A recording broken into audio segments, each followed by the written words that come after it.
bienvenidos a la primera sesión de la Asociación Colombiana de Datos y Privacidad, ADAPRI. Este webinar, como ustedes saben, va a tratar sobre las implicaciones del COVID-19 para la protección de datos personales.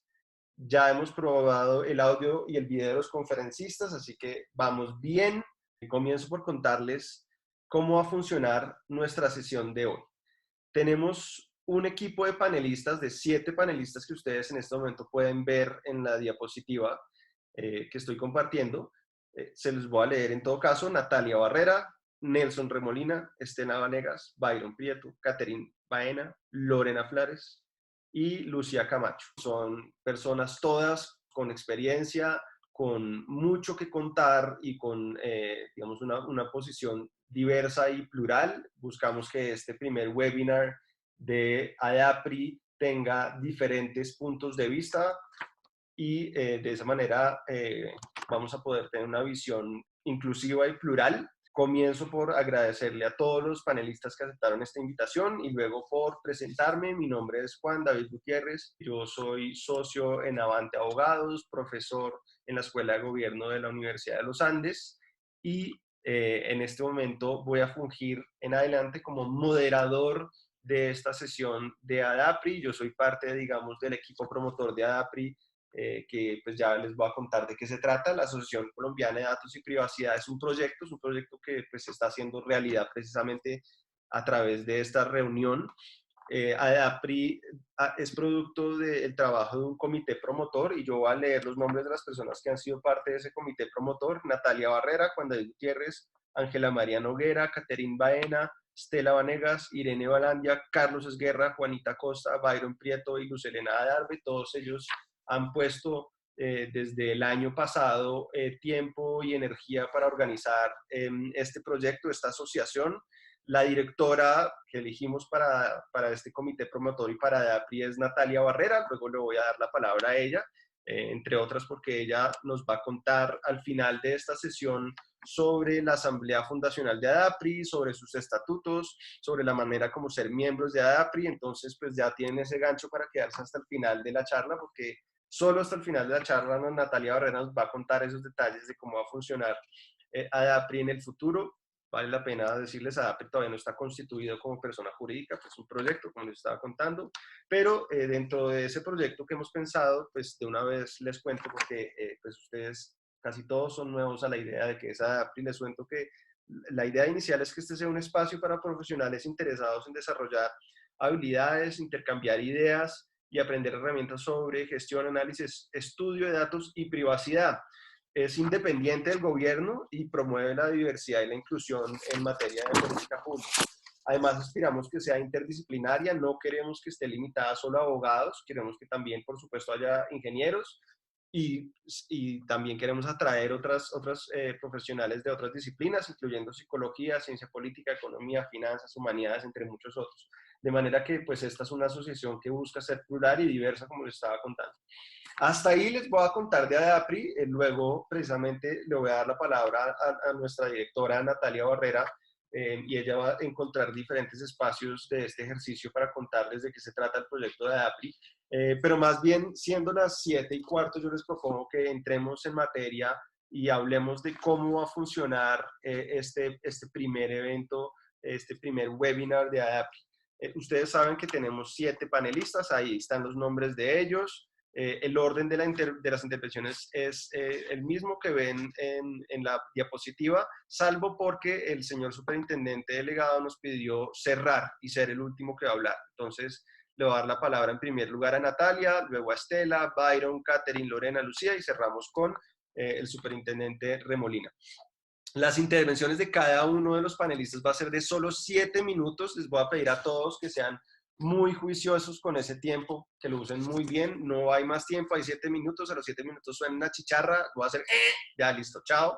Los voy a cerrar, no hay más, porque somos muchos hablando hoy, entonces hay que aprovechar bien el tiempo.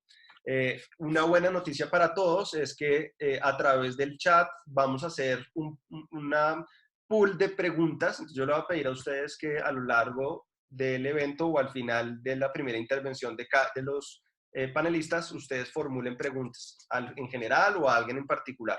Vamos a hacer un pool de preguntas vía el chat y le vamos a dar la posibilidad a los panelistas para que hagan una segunda ronda de intervenciones en donde ellos quieran abordar una o varias preguntas que se han formulado en el chat o algún tema en conclusión que quieran agregar. Y para esa segunda intervención les voy a dar 3 minutos, no es más, son 3 minutos. Por otra parte, un recordatorio nuevamente, este evento va a ser grabado y va a estar disponible en YouTube. En este momento ya somos 95 participantes y contando, así que en cualquier momento pues ya no se va a poder entrar a la sesión porque solo podemos ser 100. Y siendo las 5:15, entonces de manera muy puntual vamos a comenzar. Le voy a pedir a Natalia Barrera que se prepare y voy a abrirle su micrófono a continuación para que comience. Natalia, tu micrófono debería estar abierto. Hola, listo. Perfecto, adelante. Gracias, tengo 7 minutos hasta las 5:22, veo en mi reloj. Muchas gracias, Juan David. Gracias también a los demás miembros del comité promotor de ADAPRI, en general ADAPRI. Más adelante les contaremos más detalles sobre eso. Para empezar ya mi intervención y teniendo en cuenta que tenemos poco tiempo, quiero que abramos pensando un poco cuál es la problemática que se genera con el COVID-19. Esto nos agarra a todos muy poco preparados hace 1 mes y medio y empieza el COVID-19 a generarnos una cantidad de tensiones y de preguntas en todos los ámbitos de la vida. En particular en el que nos convoca ahorita, que es datos personales, COVID, las implicaciones que ha tenido ese COVID en la cultura y también en la aplicación de datos personales. Me ha llamado mucho la atención las distintas enfoques que han tomado los distintos países. Y quisiera dedicar mi intervención de hoy justamente a hacer un resumen o a contarles qué he encontrado de cómo se ha afrontado este dilema o este aparente dilema en los distintos países. Yo creo que es algo muy nuevo, pero ya hemos empezado a ver que con todo esto del COVID-19, del problema de salud que está generando, se empiezan a generar unas por lo menos aparentes tensiones entre lo que es la salud y la privacidad. ¿Cómo hacemos para mantener la salud? ¿Cómo hacemos para mantener la privacidad? ¿Qué debe pesar más? Yo veo en Twitter y en y en varios foros que dicen no hay tal dilema, realmente todo es importante y hay que ver cómo se balancea. Sin embargo, sí me llama la atención que los distintos países han generado muy diferentes respuestas y colores a cómo enfrentan justamente esa tensión entre salud, control y datos personales. Me puse a hacer una pequeña investigación y como no tenemos mucho tiempo, quiero mostrarles ese resultado de lo que creo es más o menos un mapa de si habláramos, bueno, qué países han generado una respuesta un poco más sobre el control de estos datos personales y qué países han tendido a proteger mucho más la privacidad. Pero antes quisiera mencionar brevemente las problemáticas que en general nos estamos encontrando todos, no solamente los profesionales de datos personales, los países, los gobiernos frente a datos personales. Está primero y claramente el primero que nos enfrentamos es, bueno, identificación de la gente que tiene problemas de salud con COVID, ¿no? ¿Cómo hacemos para identificarla? ¿Podemos identificarla? ¿Cómo podemos rastrearla? ¿No? Datos de salud de terceros, podemos preguntarles los datos de salud a terceros, ¿cómo podemos prevenir? Y ahí todo empieza, obviamente los datos de salud, como en Colombia en muchos países son datos sensibles y todo eso tiene una problemática en su tratamiento, por supuesto. Pero a partir de esas preguntas muy claras de cómo hacemos para tratar esos datos de salud específicos de COVID, empiezan a generarse como unos círculos concéntricos de otro tipo de datos que son también muy importantes, pero que de pronto se empiezan a alejar de la problemática. Y es, bueno, ¿cómo hacemos para controlar el movimiento de las personas, a rastrear el movimiento de las personas justamente para poder prevenir el COVID, ¿cierto? ¿Cómo utilizamos las herramientas digitales para hacer esto? El contact tracking que llaman, ¿no? El cómo hacemos para rastrear el contacto de la gente a través de sus celulares, su GPS, etcétera. ¿Cómo deben tratar los medios de comunicación los datos personales de la gente, ¿no? Y vigilancia estatal. ¿Cómo puede el Estado vigilarnos a cada uno en cada uno de nuestros movimientos a través de aplicaciones o preguntas o lo que sea para evitar seguramente o controlar el coronavirus? Entonces, veo que los distintos países han tenido muy diferentes respuestas a cómo afrontan estas cosas y quería compartirles justamente el resultado aquí de esa pequeña investigación que hice sobre, bueno, ciertamente podemos hablar que hay ciertos países en que la privacidad toma una protagonismo mayor y en otros países que ya sea por su cultura o su economía de mercado o diferentes circunstancias, pues le dan un poco más de prelación a lo que sería el control, la prevención, y quiero decirles claramente, la idea no es juzgar acá si alguien lo ha hecho bien o lo ha hecho mal, creo que es muy temprano para decirlo, pero sí me parecía interesante contarles justamente lo que he encontrado de eso. Al extremo izquierdo, donde vemos claramente que prima el control, tenemos a países como China o Corea del Sur, en donde sabemos, por supuesto, que han tomado unas medidas mucho más hacia el control de la gente y la contención del coronavirus.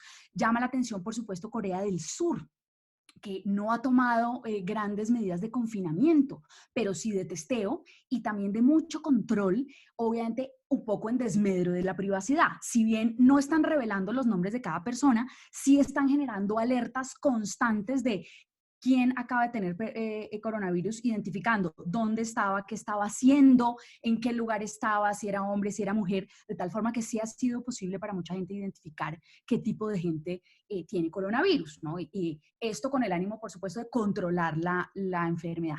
Y por otro lado, tenemos así como un degradé de distintos países que han tomado varias opciones, digamos, de regulación, y ubico hacia más la izquierda Francia y Holanda. Y ustedes les llamará la atención, bueno, ¿y por qué Unión Europea está como en el centro?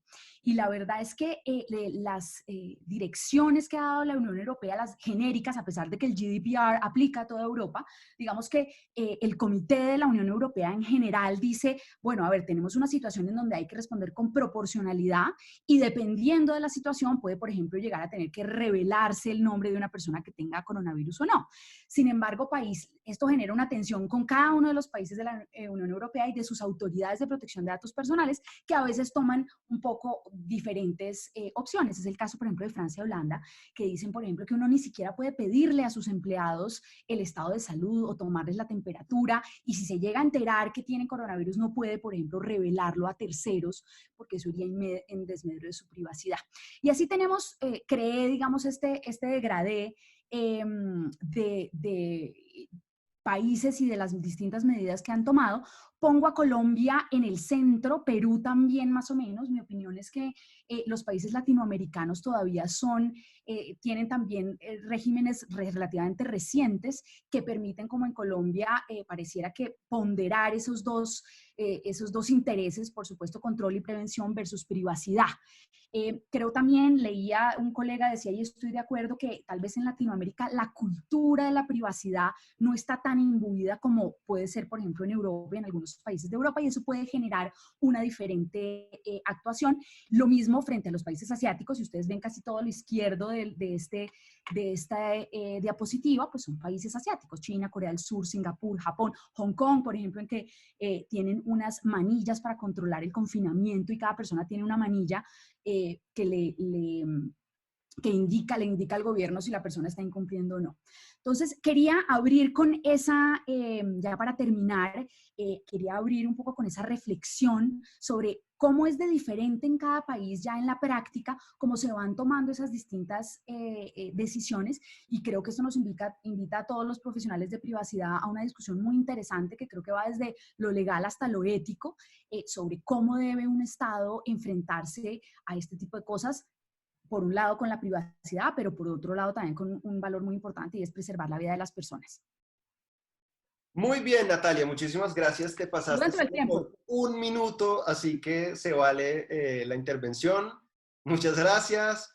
Estela Vanegas, por favor, ve preparándote. Ya te voy a abrir el micrófono en contados instantes, pero ve preparándote. Está abierto, Estela. Probemos el micrófono. Hola. Sí, ya. Estamos perfecto. Bueno, perfecto. Entonces, muchísimas gracias por la invitación para participar en este webinar. De verdad que es un honor estar con todos estos colegas hablando de temas de privacidad. Quiero empezar diciendo que las circunstancias extraordinarias que estamos viviendo sin duda tienen impacto en la privacidad. y de verdad que no nos podemos sentir ajenos a esto, ni los ciudadanos, ni las entidades privadas, ni las entidades públicas, porque entre los tres tenemos que hacer un buen equipo para que la privacidad salga fortalecida de estas circunstancias que la ponen un poco en tensión, como lo mencionaba Natalia al inicio, y que nos obliga a ser reflexivos, conscientes y a trabajar en procura de que logremos lo mejor para todos. De esta manera me voy a referir a tres puntos importantes que son relevantes en mi opinión.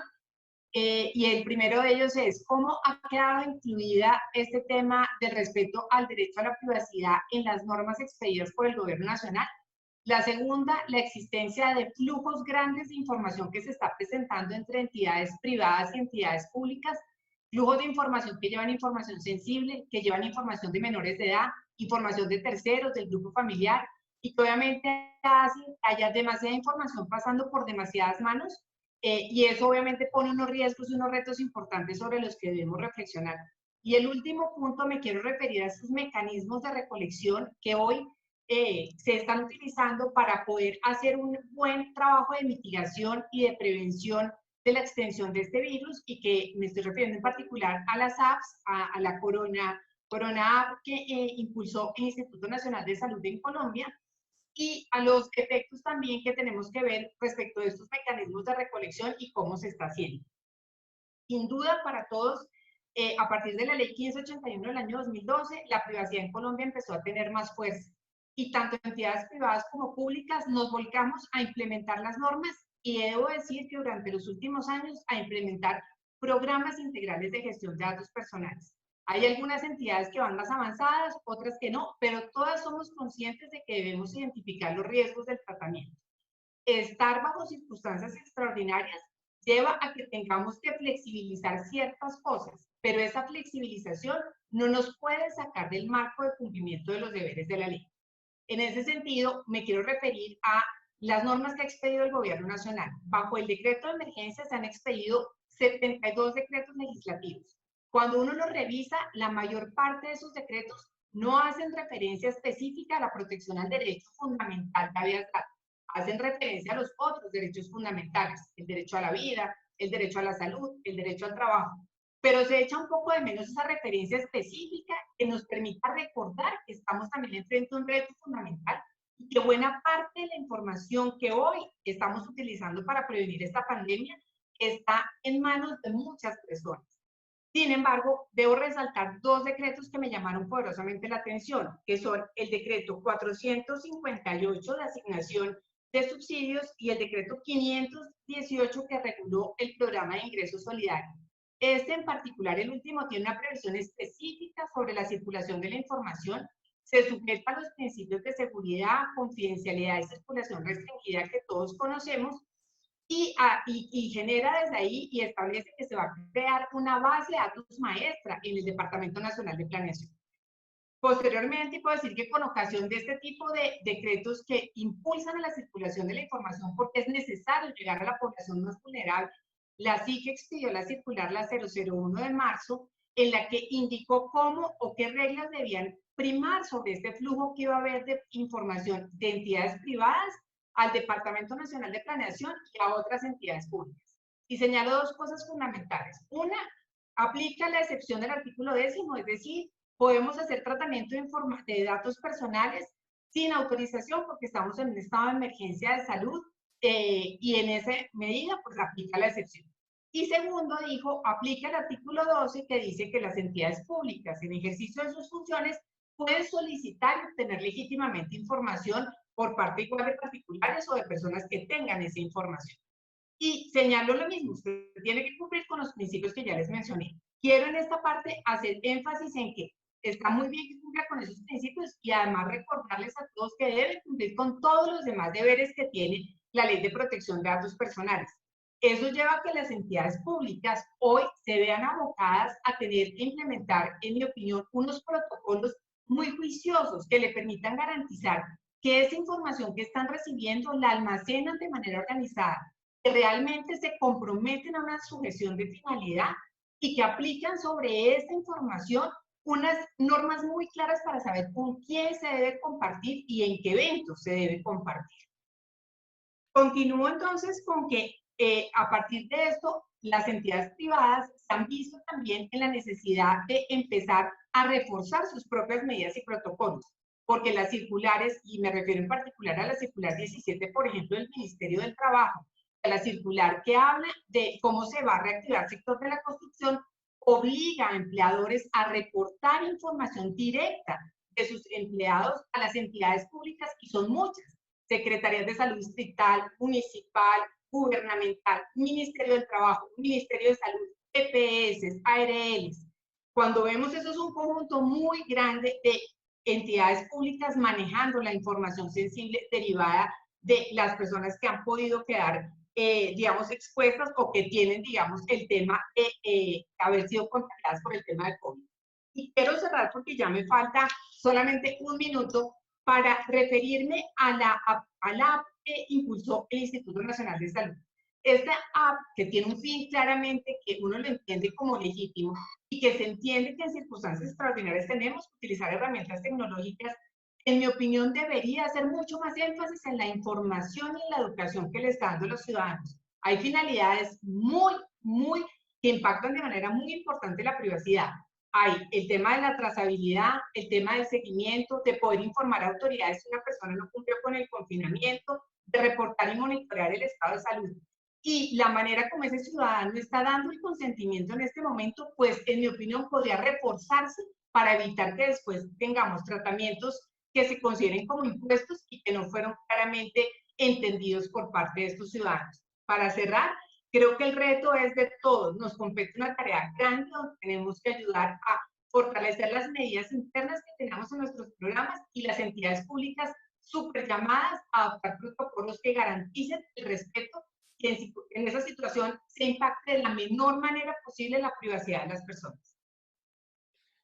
Muy bien, Estela, también súper puntual, magnífico. Vamos a ver si Byron Prieto se porta igual de bien. Byron, te abrí el micrófono para que pruebes. Muy bien. Hola, Juan David. Hola a todos. Bueno, pues muchas gracias a la Asociación Colombiana de Datos y Privacidad por abrir este espacio tan interesante, y pues que haya generado tanto impacto pues en el público en general. Me corresponde a mí continuar con esta charla y hablar un poco desde la perspectiva técnica. Ya mis compañeros que me antecedieron pues hablaron de ciertos aspectos legales importantes, pero yo necesariamente tengo que dar toda la práctica hablando de el debate de datos personales, y este debate debe tener varias líneas pues a tener en cuenta. Una de ellas es la parte legal, obviamente, pero también se deben confluir con elementos tecnológicos y éticos, ¿sí? Entonces, necesariamente uno tiene que tener en cuenta pues que cuando hablamos de tecnología, de datos desde el punto de vista tecnológico, uno puede pensar en muchas aristas.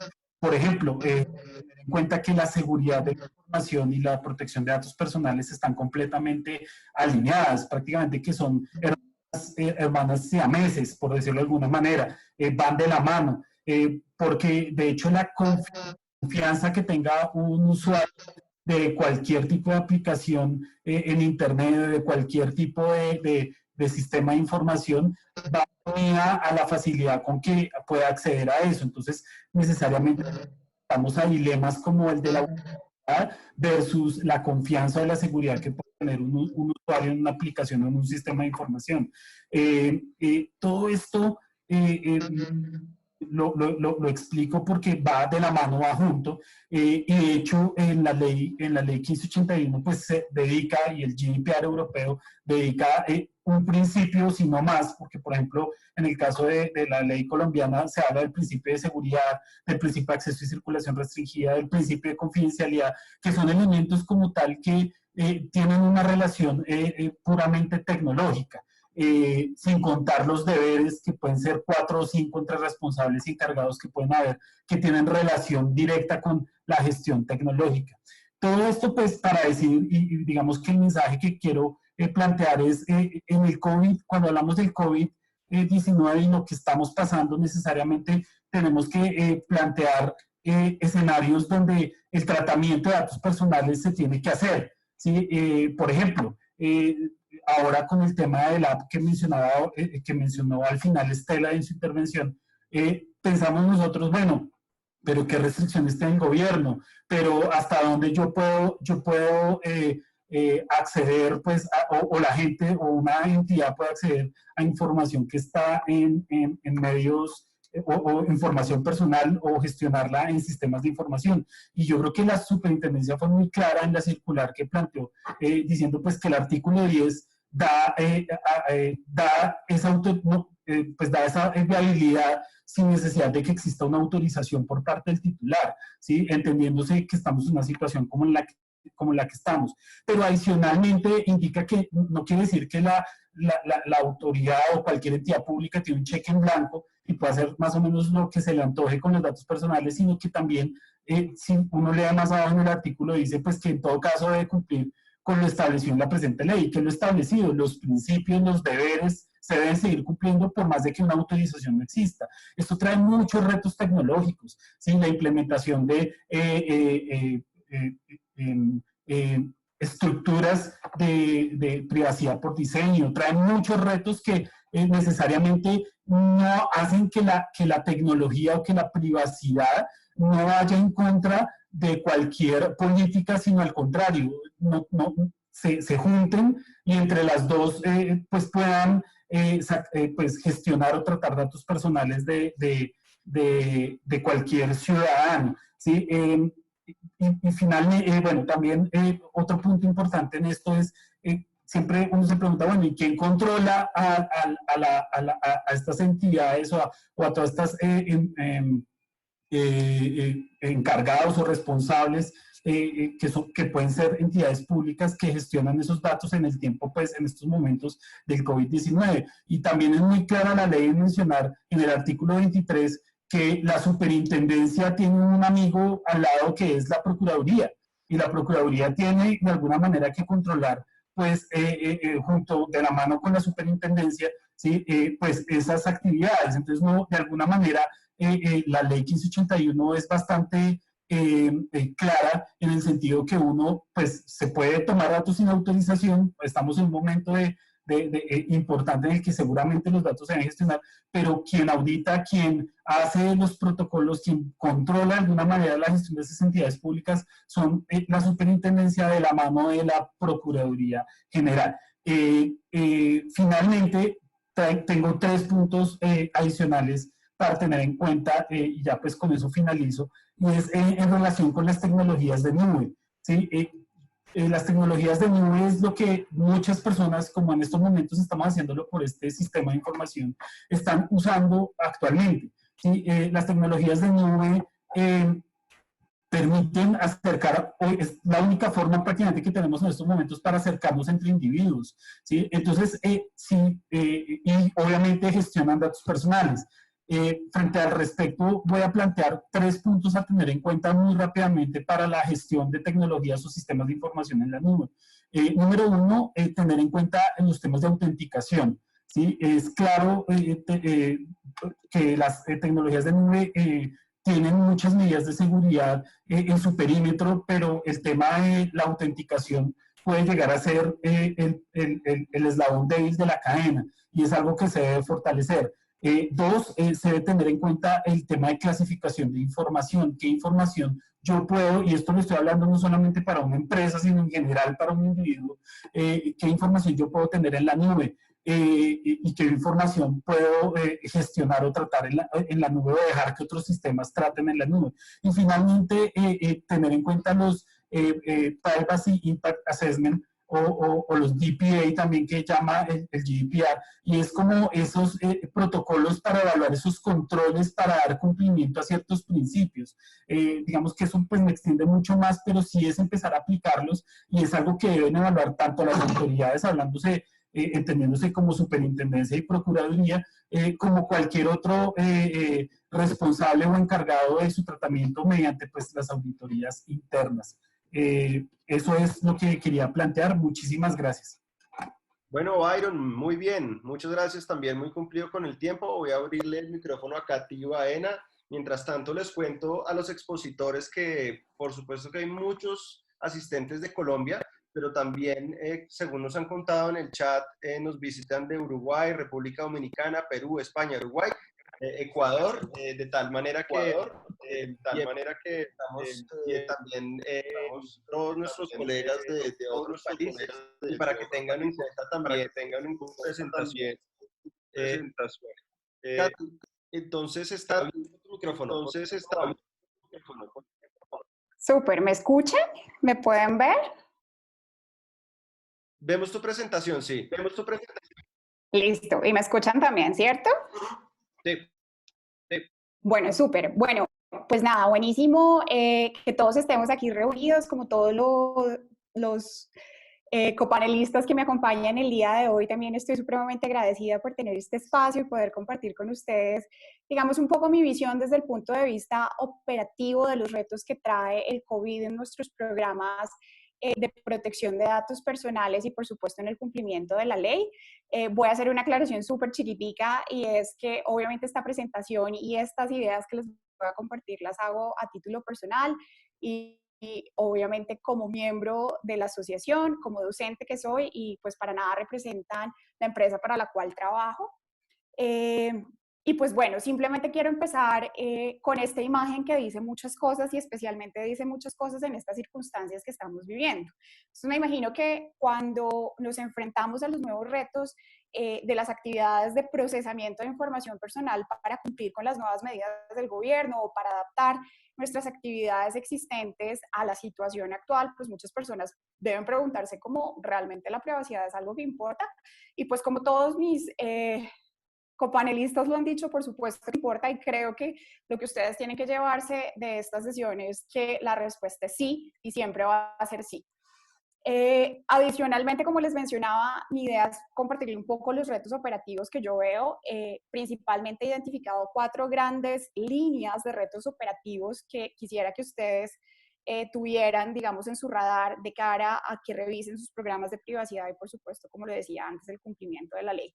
Y dentro de sus retos operativos, pues inicio principalmente con el tema del procesamiento de la información sensible. Y quisiera arrancar diciendo que, por supuesto, para todos es súper obvio el tema del procesamiento de la información de esas personas que pueden estar contagiadas o que han tenido, digamos, acceso o relación con personas contagiadas, porque claramente la ley establece que esta información es información sensible. Pero digamos, de cara a la ley colombiana, tienen que también tener en cuenta que nuestra ley no es taxativa en relación con los elementos de datos que están definidos como información sensible, y la ley también establece claramente que cualquier información que pueda poner en riesgo la privacidad de las personas o pueda generar discriminación se convierta en información sensible. Entonces, esto va a imponer un reto adicional en la revisión que ustedes tienen que hacer de sus actividades de procesamiento de cara a la situación que estamos viviendo o de cara a la modificación de sus actividades del día a día. Y adicionalmente con esto también quisiera decirles que ojo con las excepciones. Como lo decía Byron, digamos, el tema de la excepción del artículo 10, concretamente de los casos de urgencia médica o sanitaria, no es un cheque en blanco, y claramente la Corte Constitucional dijo cuando revisó la constitucionalidad de la ley que esta excepción debe ser revisada de cara a la posibilidad que tenga el individuo de consentir el procesamiento de sus datos sensibles. Entonces, si ustedes están en una situación como por ejemplo el caso de los controles de temperatura, donde ustedes están chequeando si su personal puede entrar, digamos, en condiciones óptimas para no contagiar el resto de las personas que, por ejemplo, están en una cadena de producción de alimentos, pues por supuesto deberían buscar el consentimiento de esa persona y no simplemente basarse, digamos, libremente en la excepción, porque eso, desde mi punto de vista, iría en contra del derecho de la privacidad de las personas y generaría, digamos, un problema de cara a lo que la Corte Constitucional dijo en su momento, debe ser entendida esta excepción. Digamos que adicionalmente tengan en cuenta todos los temas de biometría, ya la superintendencia se ha referido al respecto, es, digamos, también guía útil para que ustedes también evalúen, como les decía, sus procesamientos actuales de cara a la situación de crisis. El otro aspecto que quisiera compartir con ustedes está relacionado con todos los temas operativos relacionados con los cambios en los canales de interacción de los individuos. Digamos, muchas empresas hoy por hoy, digamos, este cambio no es un gran reto, pero para muchas lo es. Por ejemplo, vemos que los decretos establecen que las afiliaciones a las entidades del sistema de salud tienen que empezarse a generar a través de canales, digamos, digitales o de, digamos, de no contacto a fin de que podamos controlar la situación en la que estamos.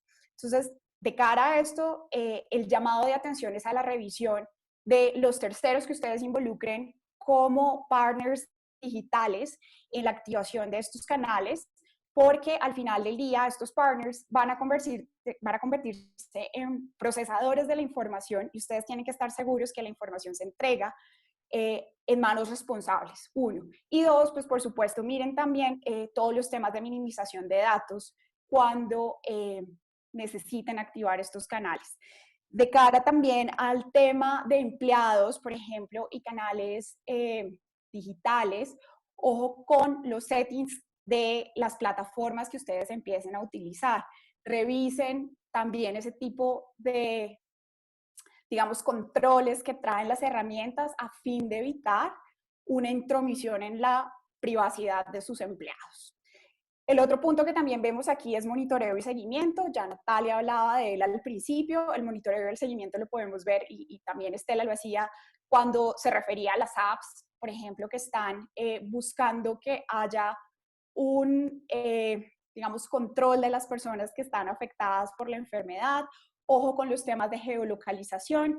Si están incluidos dentro de esas apps, revísenlas antes de implementarlas o incluso de sugerirlas como un mecanismo adecuado para reportar la enfermedad. Porque ahí, si bien ustedes posiblemente no tengan un problema de protección de datos personales como controladores o responsables, sí es importante que generen esa cultura de prevención y de control de la información personal de quienes utilizan las apps. Y, por supuesto, como les decía, la geolocalización puede convertirse en un punto crítico y sensible cuando estamos hablando de monitoreo y seguimiento. Y de cara a los empleados, por supuesto, viene el reto de las empresas de revisar si efectivamente los empleados están cumpliendo con sus labores, están haciendo lo que las empresas esperan que hagan. Ojo con el tema del monitoreo de cara al teletrabajo. Si lo van a hacer, revísenlo con cuidado e infórmenlo a sus empleados. Y por último, dentro de los retos operativos, tengan en cuenta también la parte de gobernanza de datos. Aquí sí que juega este tema un control importante y especial de cara al acceso a la información, de cara a prevenir la discriminación de las personas y, por supuesto, de cara a la protección de la información personal. Y como les he venido diciendo, obviamente todo esto genera unos procesos de evaluación. Digamos, esta es mi ecuación que quisiera compartir con ustedes de cara a la evaluación de los procedimientos que ustedes normalmente hacen, que deban cambiar a raíz de la situación o la implementación de nuevas actividades de cara a la situación que estamos viviendo. Entonces, pues por supuesto, el primer paso es identificar la actividad. Para eso, tomen en cuenta también lo que tienen ustedes registrado en el Registro Nacional de Base de Datos. Esta es una herramienta excelente para empezar esa actividad y, por supuesto, lo que salga de aquí pues deberá ser reportado en los términos que establece la normatividad. Revisen qué individuos van a ser, digamos, sujetos de las actividades que ustedes van a realizar. Revisen la base legal. Nuevamente, ojo con las excepciones. Las excepciones deben leerse como excepciones, no como cartas en blanco. Identifiquen los riesgos, implementen medidas de cara al Privacy by Design, en Privacy by Default, como herramientas necesarias para controlar los riesgos que ustedes identifiquen en las actividades. Todo esto no es más que un Privacy Impact Assessment. Revisen sus políticas de privacidad. Ojo, no se les olvide que las personas tienen que ser informadas de las actividades de procesamiento que ustedes van a hacer, que no los tomen por sorpresa, que efectivamente el principio de información que trae la ley y de transparencia se cumpla en las actividades que ustedes van a hacer. Y por supuesto, revisen la temporalidad de las actividades en digamos, situación de anormalidad en la que estamos operando e involucren a su DPO, si lo tienen, en todos estos procesos de evaluación. Yo creo que con eso cierro mi intervención. Y llegas justo a tiempo para cumplir con tu tiempo, Catherine. Muchísimas gracias por tu presentación. Voy a abrirle el micrófono a Lorena Flores. ¿Listo? ¿Listo? ¿Perfecto? ¿Me escucha? Sí, y voy a mostrar tu infografía. ¿Lo están viendo? ¿Tú lo estás viendo, Catherine? Sí, yo lo veo. Listo. Entonces yo voy a cerrar el micrófono. Por favor, sigue adelante. Gracias. Bueno, muy buenas tardes a todos. Espero que todos estén muy bien desde sus casas. Bueno, mi nombre es Lorena Flores y yo soy profesora de la Universidad de los Andes. Como tenemos digamos, el tema es protección de datos y COVID-19, pues digamos que quería no enfocarme como en temas de decretos y regulaciones, sino más que todo hablar y analizar, digamos, como primero tener claro de que los datos que se están analizando, uno de los datos, así como mencionaba la anterior panelista, Natalia, es sobre el tema de los datos de la ubicación y la geolocalización, no solamente del móvil, sino donde uno está, digamos, físicamente en Bogotá o en Colombia. Recuerden que la app, digamos, como en Colombia, pues es una app nacional. Entonces, hoy estaba como chequeando como estos temas y resulta que esta app es de obligatoriedad para temas de monitoreo. Y dice Víctor Muñoz, dice que digamos que esta app servirá para cuando abran el tema del aislamiento inteligente, para que todos los ciudadanos tenemos que tener esa app. Digamos, como algo así como lo que pasaba en China con el tema de las manillas, que va a servir igual para la trazabilidad y, del contacto, digamos, para la referenciación de los contactos.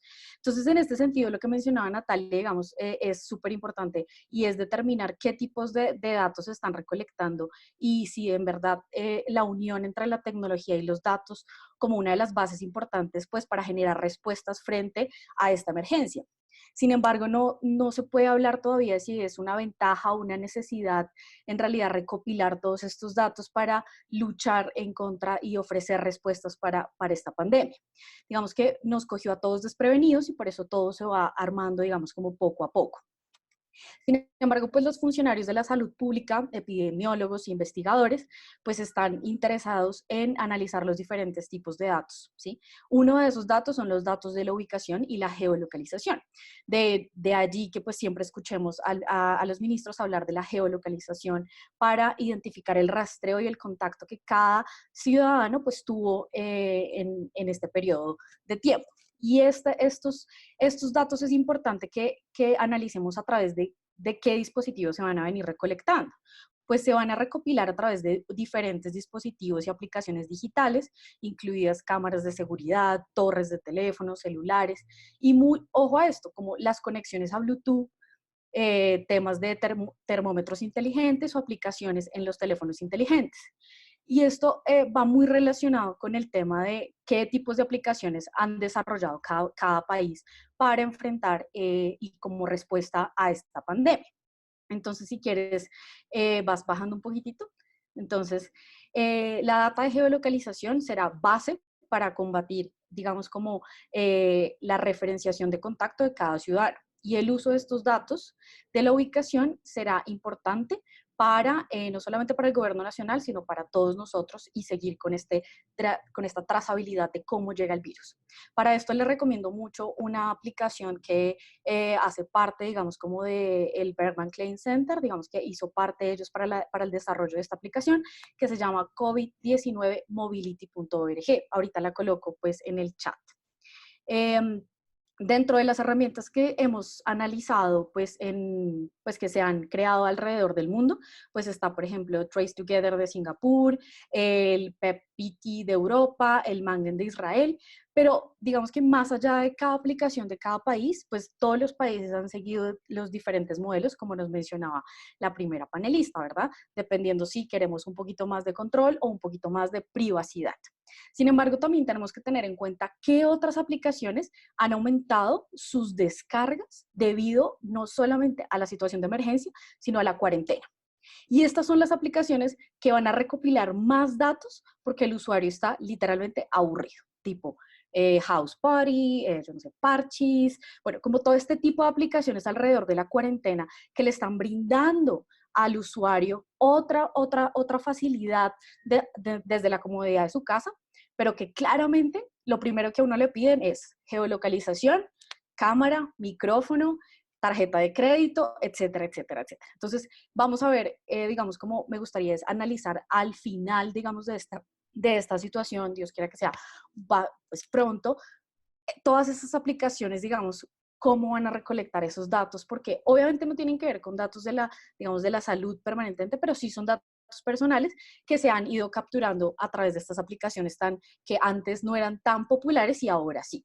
Entonces, si nos enfocamos en estas prácticas, digamos, como responsables que han implementado otros países, pues existe una red global de investigadores en esta aplicación que les cuento de COVID Mobility, donde utilizan los datos como filtro, tanto para el gobierno como para terceros involucrados, y así no generar un dato bruto que fluya directamente desde el usuario hasta el gobierno. ¿Para qué se hace eso? Digamos, para evitar todo el tema de que sean datos pues que no sean identificados, es decir, que puedan llegar a ser un poco más anonimizados y se proteja, digamos, al ciudadano. Tengamos en cuenta que muchas de estas aplicaciones cruzan los datos que el mismo usuario ha colocado en su app, cruza estos datos con los metadatos de la geolocalización que producen las comunicaciones móviles. Entonces, lo primero que yo hice, yo hasta hoy descargué la aplicación y estaba como cacharreando un poco. Lo primero que hice fue descargar la aplicación y pues identificar, digamos, dentro de sus términos y condiciones, qué decía, ¿sí? Y me pareció muy curioso porque lo primero que te solicita es constantemente un pop-up sobre la geolocalización y sobre el audio y el video de tu dispositivo. Con lo cual, pues obviamente yo dije que no, pero digamos que en aras de que los ciudadanos hagan esto rápido y más que todo ya no sería una cosa voluntaria como se han ido manejando en otros países, sino aquí, pues digamos, tentativamente será una cosa obligatoria, entonces ahí ya hablaremos de cuál será el mejor modelo, si un modelo voluntario para el lleno de esta app o un modelo obligatorio, ¿no? Teniendo en cuenta que pues hay ciudadanos y turistas, ¿no? Entonces ahí habrá como un punto a discutir en términos de privacidad. Estas diversas herramientas entonces nos permiten el rastreo de proximidad y contacto, así como el monitoreo de síntomas y cumplimiento de la cuarentena. ¿Sí?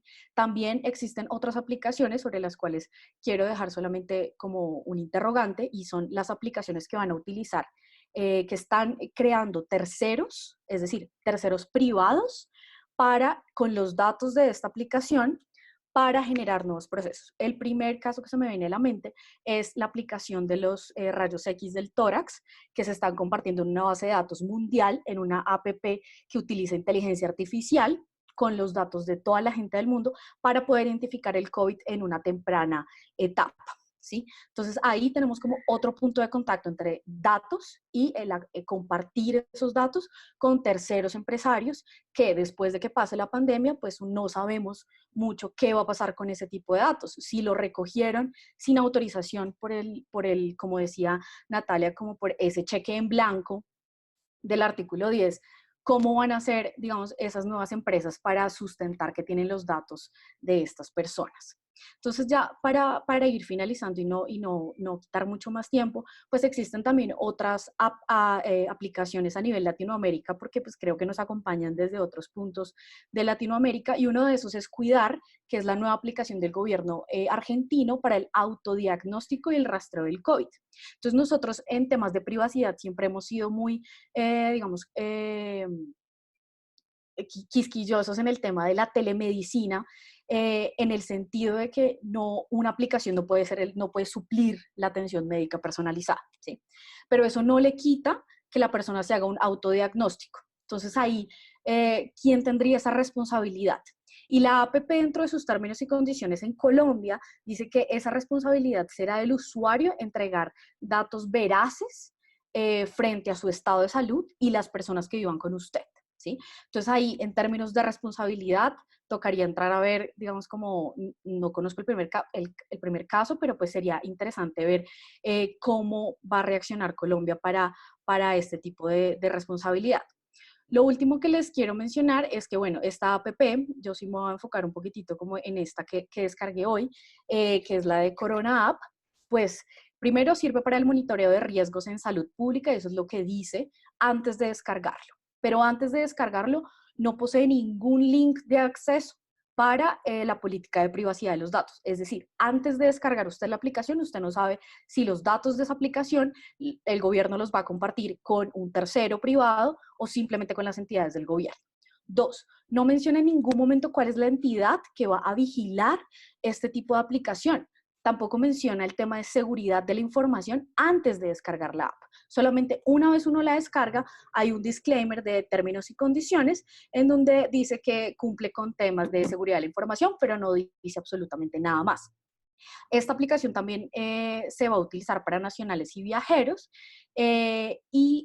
para uno ingresar, digamos, como los datos, utilizan palabras como muy sugestivas, como las palabras quiero aportar o aportemos juntos. Y se hará dice específicamente que esta aplicación solamente servirá si uno lo hace constantemente, es decir, si uno actualiza esa aplicación diariamente. Es una recolección diaria de autodiagnóstico en salud y de la localización de mi dispositivo, ¿sí? Esta geolocalización, estos datos de geolocalización muchas veces resultan distorsionados porque, por ejemplo, si las personas viven en el mismo edificio, ese rastro de geolocalización puede llegar a ser distorsionado. Y algo que me causó mucho la atención fue el tema de que uno puede llegar a compartir información, o sea, decir como únanse a esta app a través de sus redes sociales.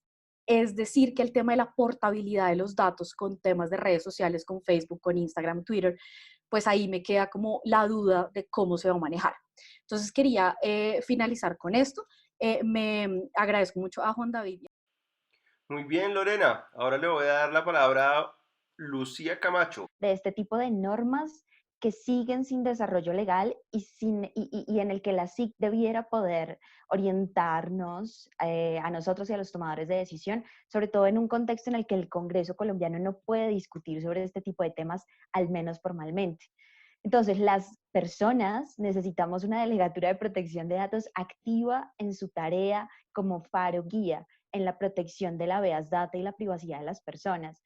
Estos, sin duda alguna, son tiempos de excepcionalidad que requieren ahora más que nunca que esta autoridad elabore lineamientos, como lo han hecho algunas autoridades pares en el mundo, pues para que oriente el tratamiento de datos en contextos de emergencias sanitarias, en prácticas, enfatizando en prácticas que sean compatibles con nuestros derechos, especialmente que se recuerde a las autoridades del Estado, hambrientas de nuestra información más sensible, como es el estado de salud, que no todo vale, que se enfatice, por ejemplo, en la necesidad de fijar límites funcionales y temporales en la captura y uso de nuestra información en salud, que se reitere que la seguridad, la anonimización, el encriptado no son siquiera opcionales. Se exige que esta autoridad colombiana exija, además, claridad y transparencia en las finalidades del tratamiento de nuestros datos, que insista a los desarrolladores de soluciones tecnológicas que necesitan datos que se limiten a la atención de esta emergencia sanitaria, evitando que con el tiempo se normalice su uso y se amplíe su espectro funcional. Esto es bastante delicado y sobre todo que capturen en todo caso la menor cantidad de información que sea posible y que es algo que conocemos como data minimization. Que se recuerde especialmente que el consentimiento libre e informado es un deber del que no escapa el mismo Estado y que además no puede ser ficticio o artificial y que incluso debiera en un contexto como este ser reiterado y sostenido.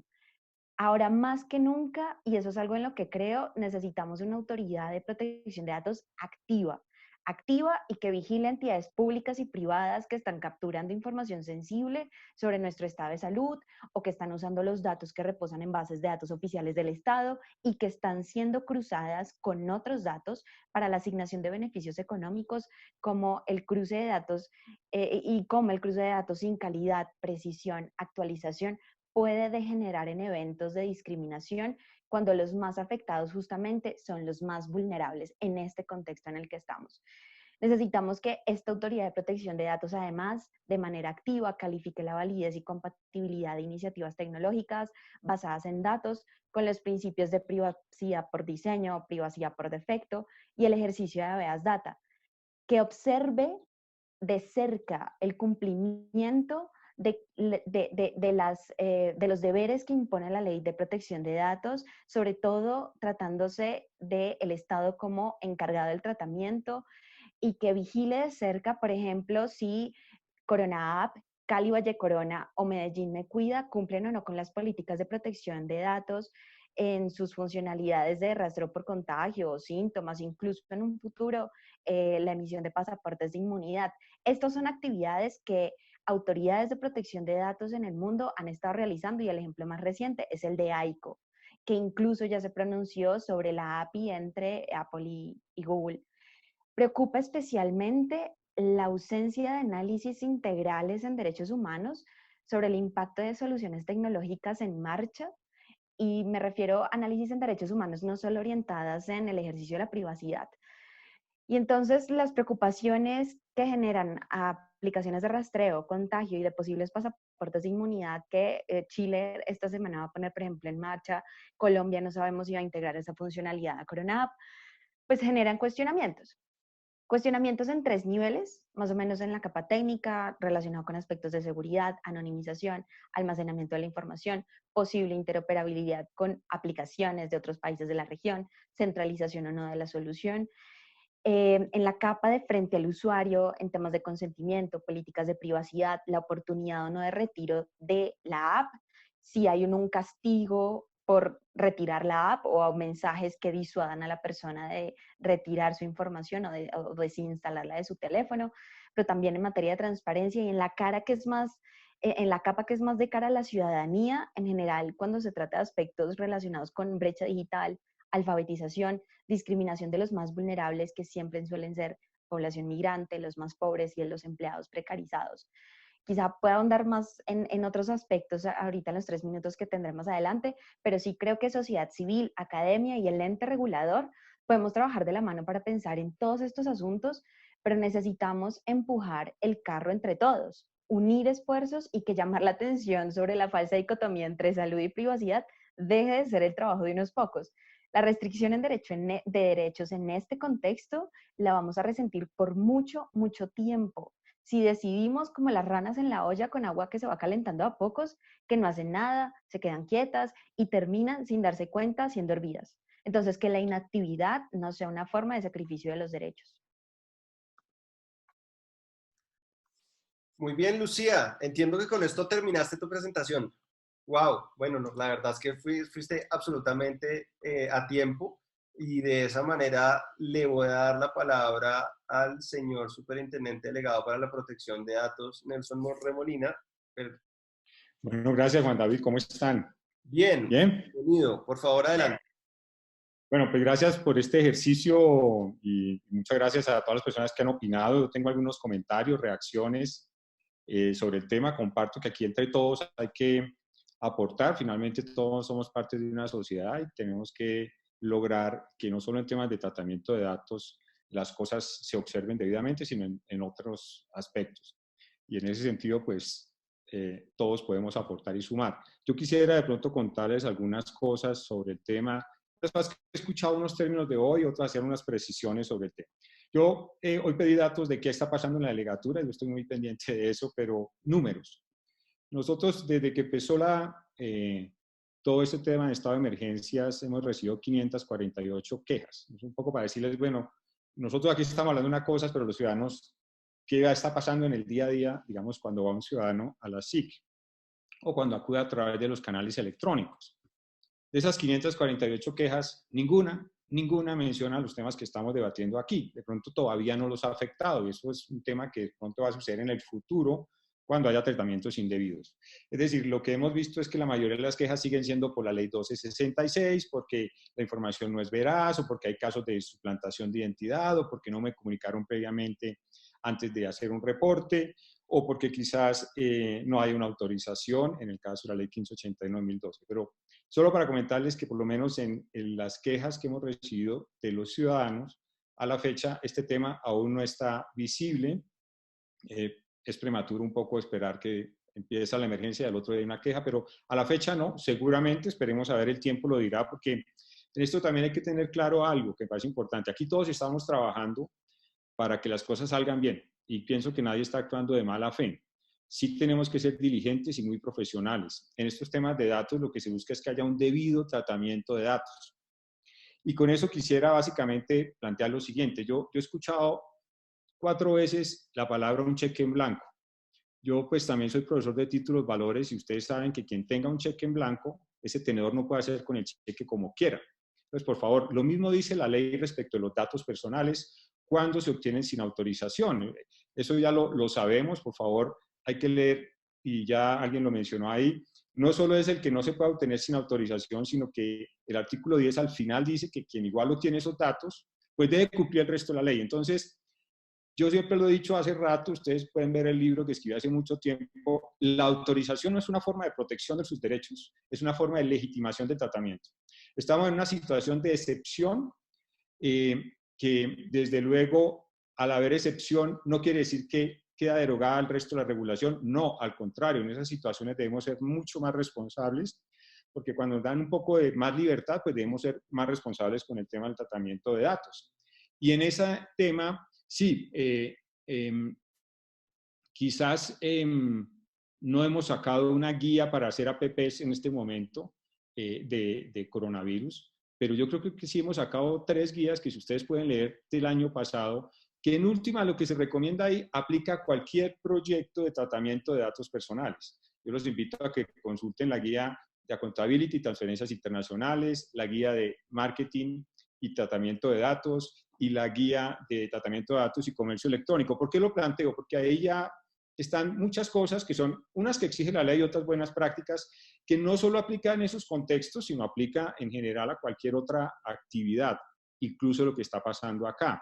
Allí se habla desde el principio de estudios de impacto de privacidad, de no solo privacidad desde el diseño y por defecto, sino seguridad, ética, legalidad y accountability desde el principio, desde el diseño y por defecto. Eso es muy, muy importante, sí, tienen toda la razón. Aquí cuando se va a construir algún proyecto con datos, hay que hacer las cosas bien desde el principio, sin duda. Eso es como cuando vamos a levantar un edificio. Si no hacemos un buen estudio de suelos, unos buenos mapas, unos buenos diseños, seguramente levantamos el edificio y después se nos cae. ¿Eso puede pasar? Sí, esto es muy importante y con eso coincido con ustedes. Hay que hacer las cosas bien desde el principio. Yo lo que insisto, por ejemplo, yo también estuve mirando la Corono App. Sí, efectivamente, hay muchas cosas que hay por mejorar. Nosotros ya estamos redactando un documento para hacer unas observaciones. Ya yo vi, Fundación Carisma presentó unas observaciones muy válidas en temas de seguridad. Yo vi un debate con el viceministro de TICS, donde precisamente se ha tenido en cuenta eso para ir mejorando seguridad. Con estas APPs hay cosas, doctoras y doctores, visibles e invisibles, ¿no? Miramos lo visible por ahora y efectivamente muchas de las cosas que ustedes comentaron las comparto. En eso nosotros estamos preparando un documento también para, como autoridad, hacer unas observaciones, porque creo que aquí hay que entender que todo se está haciendo de buena fe, con unos propósitos que no son caprichosos, es para salvar vidas. Yo estoy de acuerdo que el fin no justifica los medios, en eso tengo claridad, pero también hay que tener presente que esto se está haciendo de un día para otro, este es un tema a veces de vida o muerte, y así se hagan las cosas de la mejor forma, pues siempre van a ser susceptibles de mejorarse y seguramente se va a seguir haciendo. Yo quisiera también plantear en estos minutos algunas cosas que también hemos hecho. Nosotros frente a esta situación de la APP no nos hemos quedado quietos, lo que pasa es que no publicamos todo, pero sí hemos trabajado y bastante haciendo recomendaciones, lo que pasa es que no hacemos público todo, pero nos han consultado para algunas cosas, hemos enviado algunas cartas, sugerencias, pero principalmente nos hemos centrado en los ciudadanos, en hacer cierta pedagogía, porque ¿qué pasa con esto? Estamos en una época de pandemia donde la gente se volcó más al mundo tecnológico y ahí también los delincuentes están captando datos ilegales y haciendo trampa para captar datos de los ciudadanos. Por eso ustedes han visto que muchas de nuestras campañas son suplantación de identidad. Y alguien dirá decir, oiga, pero el delegado está loco. ¿Y qué tiene que ver suplantación de identidad con coronavirus? Bueno, es que como todo el mundo ahora está yendo más a los medios electrónicos, los delincuentes están aprovechando eso para hacer trampa y captar datos de la gente. Entonces, una de las campañas ha sido eso. También para el tema de confidencialidad, debido tratamiento y responsabilidad reforzada con datos sensibles. Ustedes han visto cómo Desafortunadamente, mucha gente por ser médico está siendo estigmatizado, discriminada, o simplemente por el hecho de ir a que lo atiendan para ver si tiene coronavirus. Yo aquí ya veo que tengo 7 minutos, corto ahí, y mejor si hay una pregunta, pues luego volveré con ustedes. Muchas gracias, Juan David. Bueno, muchísimas gracias a usted, señor delegado. Les cuento, tengo una lista de preguntas bastante larga, muy interesante, por supuesto, y lo que voy a hacer es lentamente leerlas porque son muchas preguntas. Hay algunas preguntas que están dirigidas a algunos de ustedes puntualmente, hay otras que pues son para todos, y pues todos los panelistas tienen libertad de escoger qué respuestas les interesa abordar, pues qué preguntas quieren responder, en otras palabras. Y lo único importante por ahora es que sepan es que vamos a tener en una segunda ronda donde vamos en el mismo orden, pero solo tienen 3 minutos, ¿vale? 3 minutos en que ustedes tienen que aprovechar para responder y dar su mensaje final. Entonces voy a leer las respuestas en las preguntas en voz alta a continuación para que vayan tomando apuntes. Jorge López pregunta para el doctor Remolina. En relación con la infografía que publicó recientemente la SIC sobre datos personales y coronavirus COVID-19, refiriéndose a la excepción legal de recolección y uso de datos personales en casos de urgencia médica y sanitaria, que releva a los responsables de obtener la autorización del titular para tratamiento de dicha información, por favor precisar en qué evento las empresas privadas pueden recolectar información personal y sensible de sus trabajadores en el contexto de la emergencia sanitaria que vemos actualmente sin obtener la autorización del titular para su tratamiento. Luego hace unos comentarios editoriales sobre qué hay que considerar. Vamos a dejar pasar solo la pregunta. Una pregunta para Catherine. ¿Cuáles son las obligaciones que identifica en cabeza de los empleadores frente al monitoreo de las actividades de sus empleados? Ejemplo, límites, notificaciones de ser surtidas. Y si tienen recomendaciones para el manejo de los mismos. Ok. Ernesto Pérez pregunta, ¿en Colombia está permitido realizar que cualquier tercero realice la recolección de datos? Siguiente. Sandra Castillo, teniendo claro que la excepción de urgencia sanitaria del artículo 10 no es un cheque en blanco en materia de la obtención del conocimiento, en el contexto en que sí exista la posibilidad de obtener el consentimiento, surge la inquietud sobre el manejo que se le da a aquellas situaciones en que el titular del dato, y en particular, pensemos en empleados, en aplicación de las disposiciones normativas que establecen la entrega de datos sensibles, tiene un carácter facultativo, decidan no entregar datos sensibles respecto a su situación de salud o permitir que se le tome la temperatura o que se le haga algún otro examen que permita diagnosticar si está infectado o no con el COVID-19. ¿Cómo se armoniza el interés de que los empleadores busquen controlar y prevenir contagios versus la privacidad de los empleados? Bueno, una más cortica de Jorge Luis. En los casos en los que las instituciones que están al frente de la pandemia recolecten y hagan tratamiento de datos personales de ciudadanos europeos contagiados y o sometidos a aislamiento y monitoreo, ¿qué pasa con el Reglamento General de Protección de Datos, RGPD? Pau Acevedo pregunta, ¿la toma de temperatura estaría sujeta a consentimiento informado? Oscar Gómez, una duda para Estela y Lorena. Teniendo en cuenta que la aplicación del Coronap no permite ni siquiera ver la política de privacidad, ¿cómo podemos estar seguros que el tratamiento realizado por las entidades que tengan acceso a esta información cumplen con los principios básicos de tratamiento de datos personales? ¿Y cómo estamos seguros que las entidades conocen los límites de dicho tratamiento? Ya casi termino. Andrés Felipe Correal, ¿algún enfoque para que la autoridad pública logre balancear la privacidad de los particulares y la imperiosa necesidad de contención y rastreo gubernamental de contagiados y potenciales contaminados a luz de el estado de excepción? Y permítanme un segundo, reviso si hay alguna pregunta que se me haya pasado.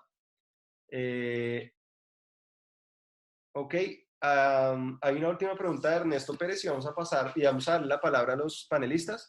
Cuando se utiliza geolocalización en la aplicación de seguimiento coronavirus, ¿esto debe estar explícito en la autorización de tratamiento de datos? Listo, con eso cerramos preguntas, no hay más preguntas. Se fue a la 1, se fue a las 2, se fue a las 3 y le voy a dar la palabra a nuestra directora Natalia Barrera para que por favor comience sus 3 minutos. Natalia, son las 6:22. Te escuchamos. Gracias, Juan David.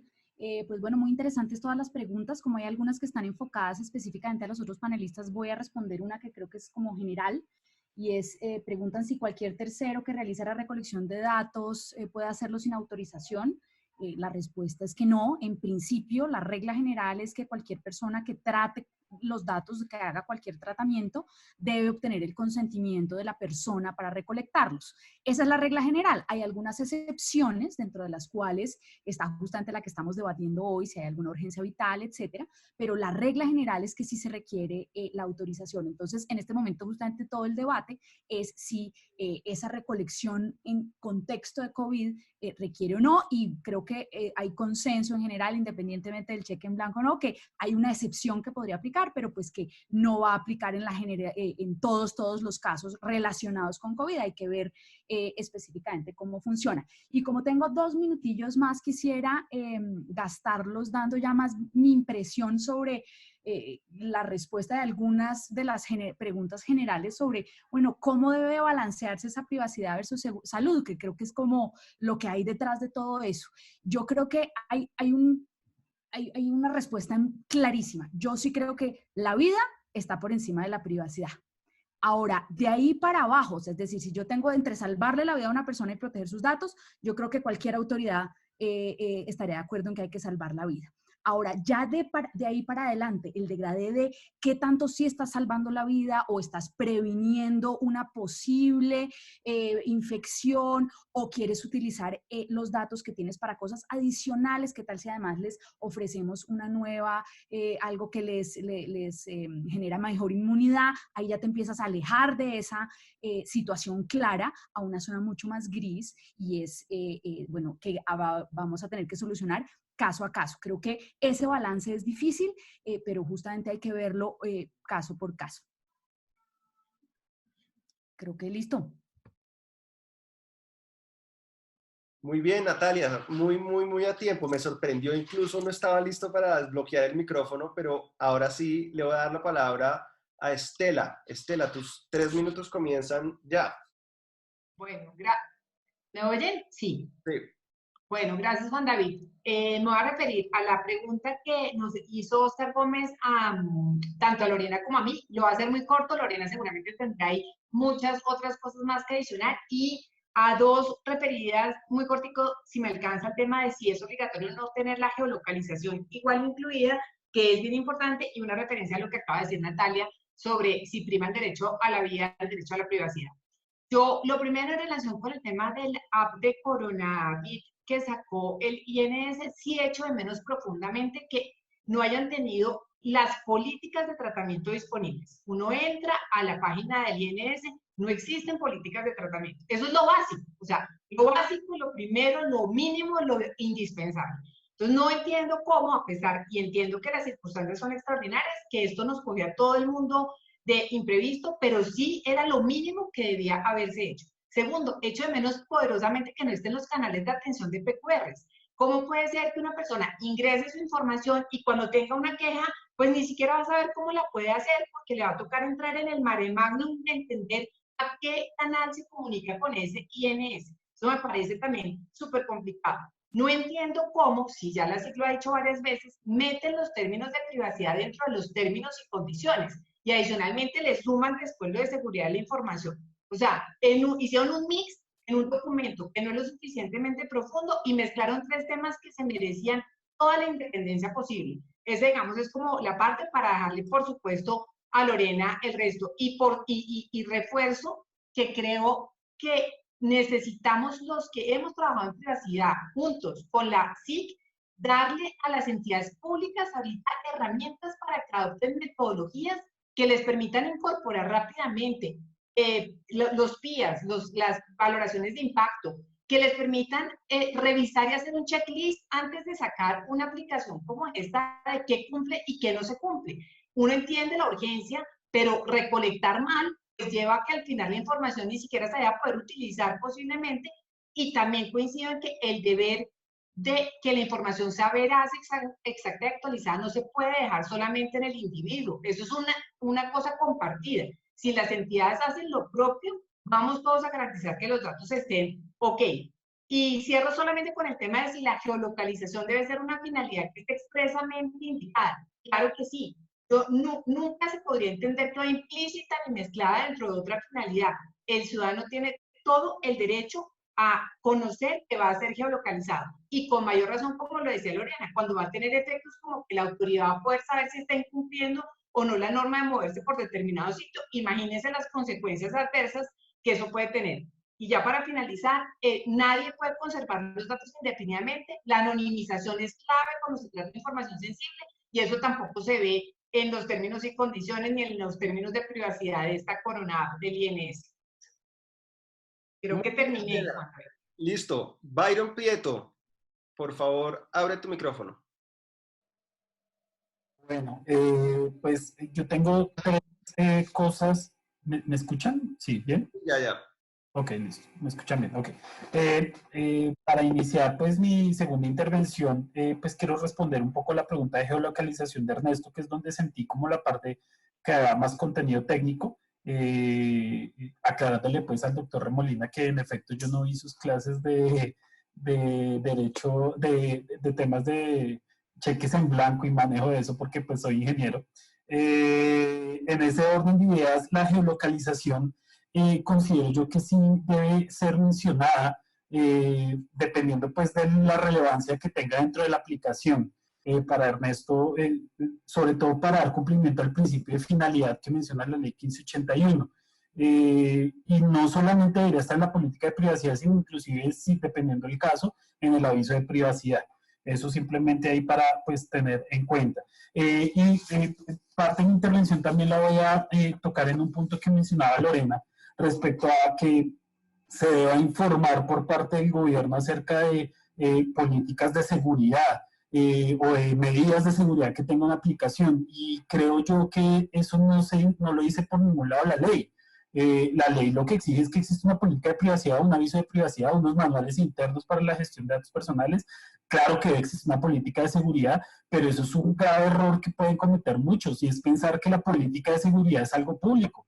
La política de seguridad no es información pública. La política de seguridad es información que, si la pasamos a datos personales, viene siendo semi-privada, porque eso me interesa a ciertas personas, ¿sí? Entonces, decir inclusive medidas de seguridad que tiene uno, de pronto puede ser dar mucha más información a atacantes. Entonces, no me parece que la política de seguridad deba ser algo o las medidas de seguridad que tiene una aplicación, que deben estarse diciendo, inclusive mucho peor detalladamente, pues en algunos casos. Frente a lo otro, es quién vigila el CONAP. Yo creo que ninguna empresa privada, ninguna sociedad, ninguna entidad de la sociedad civil es quien debe vigilar el CONAP. Es una misión que por ley se le da a la Superintendencia de Industria y Comercio, a la Procuraduría. Son ellos quienes deben tener los abogados y los ingenieros capacitados para poder evaluar las medidas de seguridad que existen.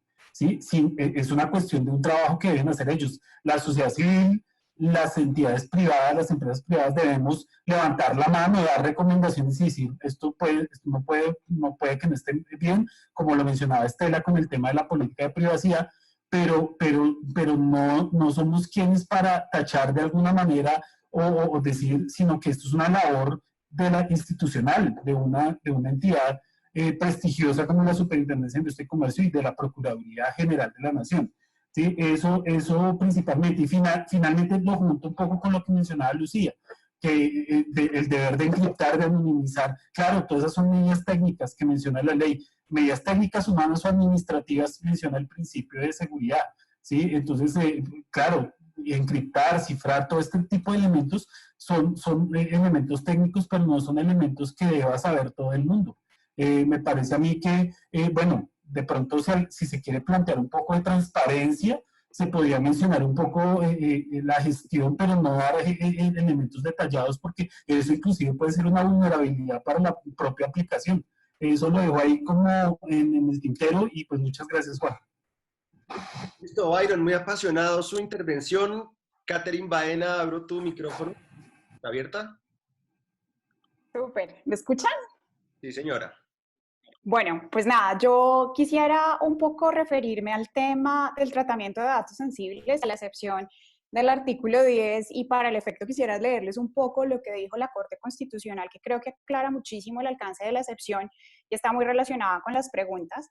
Y cito la Corte Constitucional y la Corte dice: frente a los casos de urgencia médica y sanitaria, en aras de la efectividad del derecho a la libertad en el manejo de datos, la norma debe entenderse que opera solo en los casos en que, dada la situación concreta de urgencia, no sea posible obtener la autorización del titular o resulte particularmente problemático gestionarla, dadas las circunstancias de apremio, riesgo o peligro para otros derechos fundamentales, ya sea del titular o de terceras personas.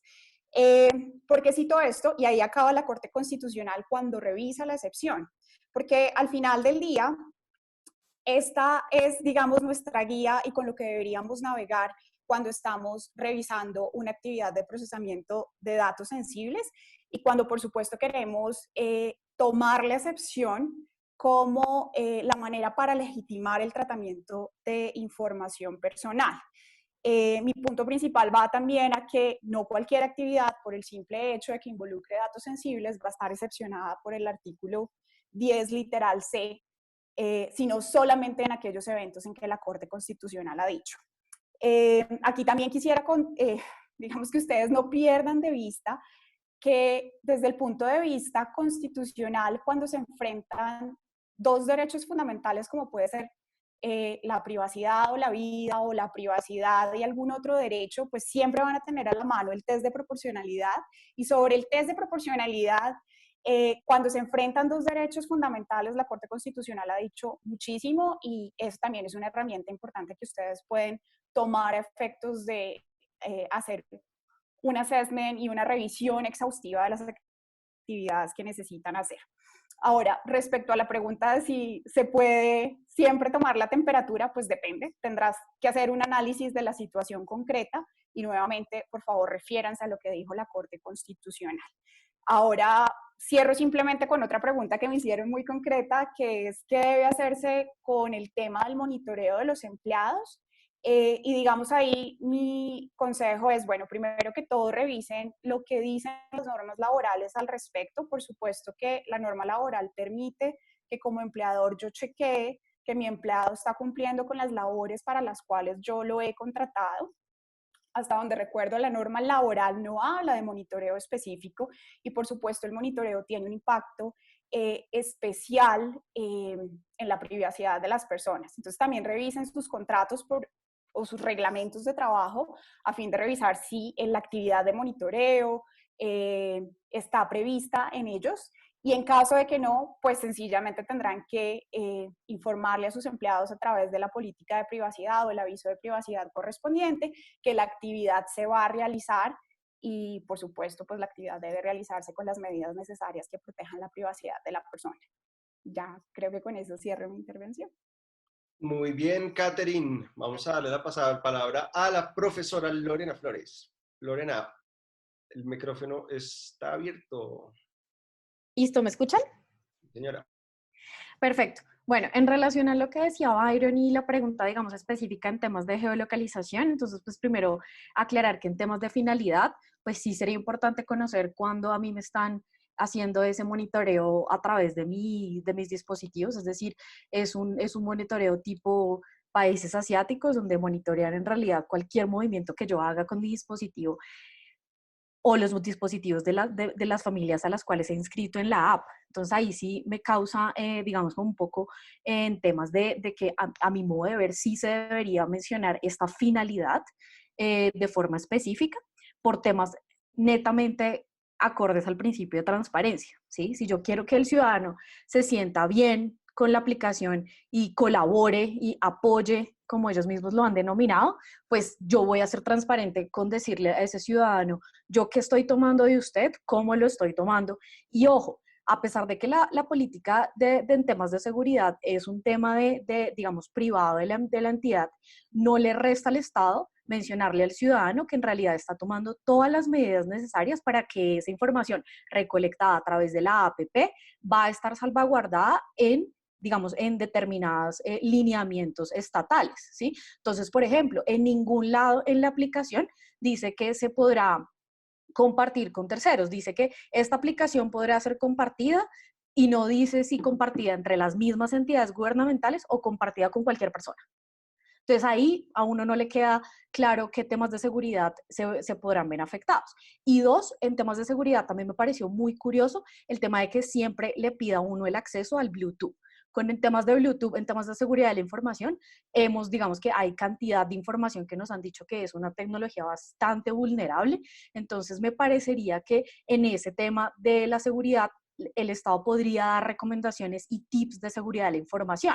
Entonces, por ejemplo, si a usted le llega una notificación de SMS, pues no sé, haga caso omiso si no es de la app, o si es un pop-up de otra aplicación, haga caso omiso, porque ya sabemos, como nos lo mencionaba el delegado, que esta época también se ha prestado para las personas con malas intenciones de abusar de este tipo de aplicaciones y hacerse pasar como que son personajes, digamos, de la entidad del Estado. Entonces, en este caso, sí me hizo falta ese pedacito de seguridad de la información diciéndole al ciudadano, oiga, tenga más cuidado, no haga caso omiso a esto, y esa información es ausente en la aplicación. Entonces, los cuidados de la seguridad son muy importantes.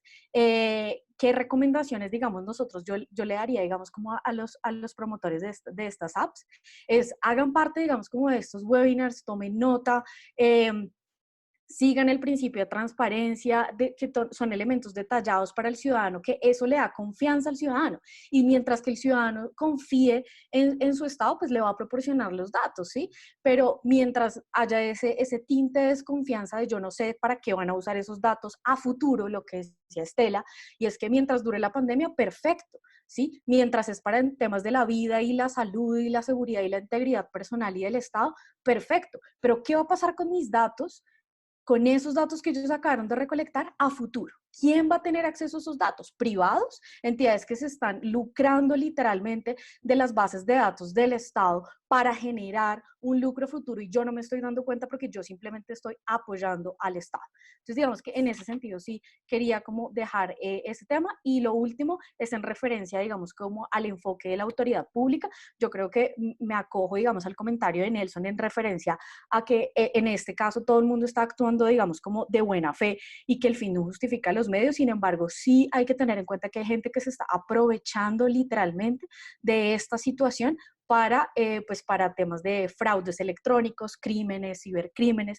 Entonces yo creo que en ese sentido sí hay que prestarle un poquitito más de atención en temas de monitoreo y transparencia.